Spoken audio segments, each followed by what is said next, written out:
toutes, bonjour à tous, bonjour Maxime. Bonjour Philippine. Merci de nous rejoindre pour cette deuxième émission des Rendez-vous de l'Histoire à Blois. Eureka, voilà le thème de ce festival. Aujourd'hui encore, des innovations ne cessent de pointer le bout de leur nez. Mais comment faire d'une découverte un objet de transmission, transmettre, c'est le thème de cette deuxième émission. Alors quand on dit transmettre, on pense échange. À l'Observatoire de Chinon, des astronomes partagent leur passion avec des amateurs. Un reportage La tête dans les étoiles de Simon Abraham, Marie Soyer et Léna Soudre. Quand le soleil disparaît à l'horizon, il se retrouve la tête dans les étoiles. Le soleil, par contre, il est petit, mais il est dans une période de sa vie où il est très stable. Un soir par mois, les curieux d'astronomie se donnent rendez-vous ici, à l'Observatoire de Chinon. Là, c'est Mars. Ouais. Là, c'est Mercure. Mercure. Encadrés par une équipe de passionnés, ils vont découvrir les secrets de l'univers. On aime bien partager notre passion, en fin de compte, avec les gens qui viennent, pour leur faire découvrir un peu le ciel, et les étoiles, les planètes, etc. Entre les panneaux, les maquettes, on se croirait presque à l'école. Tout est fait pour vulgariser l'astronomie. C'est vraiment bien que des personnes s'y intéressent et voilà, que des professionnels nous transmettent tout ça. Une soirée pédagogique qui se poursuit jusque dans l'obscurité de la coupole, où trône un imposant télescope. L'infiniment grand se trouve seulement de l'autre côté de l'objectif. Le fond étoile est beaucoup plus loin et le mouvement n'est pas identique quand on regarde les étoiles quand on regarde le soleil. Ce soir, les curieux ont appris la composition des comètes, des planètes. L'univers fascine, et même si le temps est resté couvert, ce premier ciel d'octobre aura livré pas mal de ses secrets. Des secrets, les fouilles archéologiques en dévoilent souvent. Et pour transmettre ces découvertes, des archéologues ont eu pour idée de les mettre en scène. Et oui Maxime, ici à Blois, des fouilles ont été retranscrites en bande dessinée, alors quand l'art et la science se mêlent à l'histoire, un reportage avec Lucie Martin et Albin Mouton. Blois est une ville historique connue pour son patrimoine culturel. Des archéologues et des historiens révèlent encore aujourd'hui des pans de son histoire. Début janvier, ils décident de se lancer dans un nouveau projet, mettre en scène leurs découvertes en collaborant avec 2 dessinateurs de BD. Il a fallu redonner vie finalement à ce qui était en ruine pour que le dessinateur puisse imaginer pleinement comment ça pouvait fonctionner. Le but de ce travail, exposer les dessins à la maison de la BD pour partager l'histoire de la ville, tout en laissant libre cours à leur imagination et à celle des illustrateurs. Cette porte de ville, on en a une petite idée grâce à des vues connues pour Blois. Pour ce qui est des maisons qui sont installées sur les piles, on sait qu'il y avait des maisons, mais est-ce qu'elles avaient précisément cette allure-là? Non. À travers 5 périodes de l'histoire, les dessins mettent en scène des personnages imaginaires. L'exposition reste ouverte jusqu'au 4 novembre. Prochain objectif du groupe de chercheurs, publier une bande dessinée pour transmettre l'histoire de Blois. Bande dessinée, télévision ou encore Internet, tous les moyens sont bons pour vulgariser la science. Aujourd'hui, les techniques de communication accélèrent la transmission des savoirs. Mais avant l'ère du numérique, le petit écran était l'une des principales scènes de cette vulgarisation. Rencontre avec Jamie Gourmaud, l'invité de cette deuxième émission.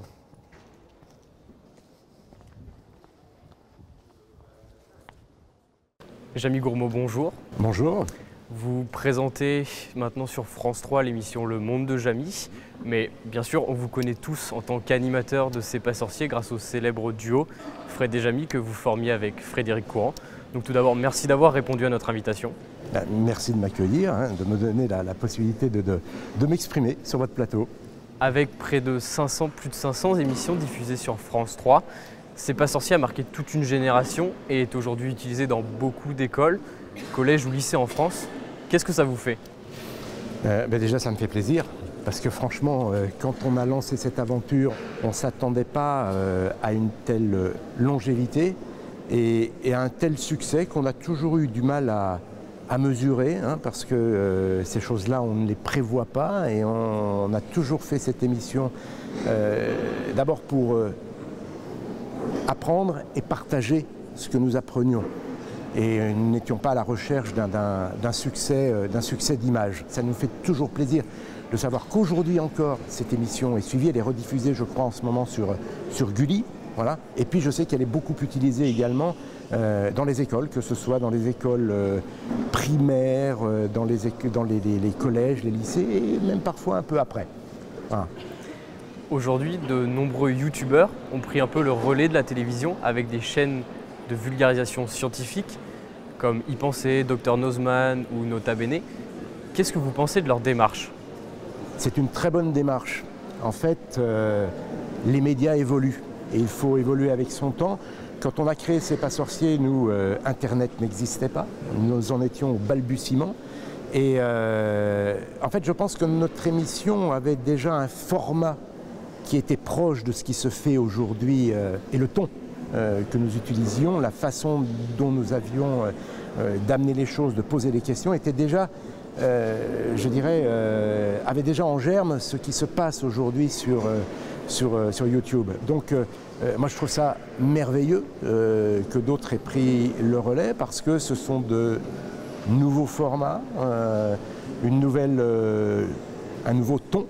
Et donc voilà, on ne peut pas garder un domaine pour soi. Nous-mêmes, nous avons été les héritiers d'autres émissions. Nous avons été la continuité de ce que faisait Jérôme Bonaldi, qui lui-même a sûrement été dans le prolongement de ce que faisait Michel Chevalet. Donc voilà, les choses s'enchaînent les unes derrière les autres avec des chevauchements parfois, et puis où là il y a des ressemblances, et puis après chacun s'identifie, chacun apporte sa patte, comme nous l'avons fait. Voilà. Jamy Gourmaud, merci d'avoir répondu à nos questions et bonne conférence. Merci beaucoup, merci. Y Penser, Dr Nozman ou encore Nota Bene, ils sont les Fred et Jamy d'aujourd'hui. Ces vulgarisateurs scientifiques du web poussent partout sur la toile. Parmi eux, Victor Delalleux, un vidéaste tourangeau de 17 ans, portrait réalisé avec Laura Cadot et Albin Mouton. Une fois par mois, Victor Delalleux devient Psychos. Parlons de relativité d'un point de vue mathématique. Psychos pour Science et Cosmos. Depuis 2 ans, ce passionné de l'espace vulgarise la science sur sa chaîne YouTube. Un jour, je me suis dit, tiens, c'est intéressant, je commence à connaître quelques petites choses. Et si j'expliquais aux gens qui n'y connaissent absolument rien, des petites choses qui pourraient leur faire comprendre que la science n'est pas si compliquée que ça. Ces sujets, l'origine de l'univers, la formation de la Lune ou encore les galaxies. On se remet dans la tête d'un enfant en fait, tout simplement. Il y a pas mal de questions en tant qu'adulte ou préadulte que l'on ne se pose plus parce qu'on se dit tiens c'est une question bête. À 17 ans, le vidéaste tourangeau gravite autour des 4000 abonnés. Le temps mathématiquement parlant s'écoule de seconde en seconde de façon constante. Mais est-ce qu'il est réellement vécu comme ça par les humains? Le temps existe-t-il vraiment? C'est le thème de la dernière vidéo publiée par Psychos. À Tours, son ancien professeur de sciences le suit de près. Certains chercheurs ont passé leur vie à essayer d'expliquer ce phénomène. Donc résumer ça en 4 minutes, c'est clairement impossible d'être dans la précision exacte scientifique. Mais en même temps, c'est pas le but de cette vidéo. Le but pour Victor Delalleux, conjuguer passion et formation professionnelle. Étudiant en édition numérique, il a ouvert son entreprise de graphisme il y a quelques semaines. Quand il a fallu que je fasse les premiers visuels de mes premières chaînes, j'ai commencé un petit peu à toucher au logiciel de graphisme. Mais après, c'est un enseignement qui m'a permis de me rendre compte qu'effectivement le graphisme était une passion. Une passion qu'il n'a pas encore réussi à monnayer. En 2 ans, YouTube lui a versé 13 € et 34 centimes. Eux aussi sont des passionnés. Ils pratiquent le géocaching, ce jeu qui permet d'explorer le patrimoine à l'aide de son smartphone. Avec Lucie Martin, Simon Abraham et Laura Cadot, nous avons suivi 2 joueurs à Montlouis-sur-Loire. Ingrid, 27 ans, novice de géocaching. Étienne, 20 ans, grand passionné lui aussi. La chasse au trésor est lancée, direction Montlouis-sur-Loire. Alors l'astuce, c'est au sol, dans un des trous du gros parpaing, au bord du chemin. Téléphones en main, ils cherchent des objets cachés par d'autres utilisateurs, des lieux souvent synonymes de belles découvertes. Je l'ai! Il y a même des endroits près de chez moi que je découvre, en fait, qui sont magnifiques, que j'avais jamais vus ou alors que j'avais pas fait vraiment attention. Faire découvrir Montlouis et son patrimoine, c'est la volonté de l'Office de tourisme. Grâce à un partenariat, l'application Géocaching propose de découvrir la ville à travers 100 lieux. Ça fait partie des axes de stratégie touristique qu'on est en train de développer. Retrouvons nos 2 explorateurs du jour dans leur chasse au trésor. Ils viennent d'atterrir dans un jardin. Ça c'est tellement des trucs qu'en vrai on voit pas, tu vois, on voit pas du bord de la route. Et ils ne sont pas au bout de leur surprise, le prochain objet se trouve près d'une vieille église.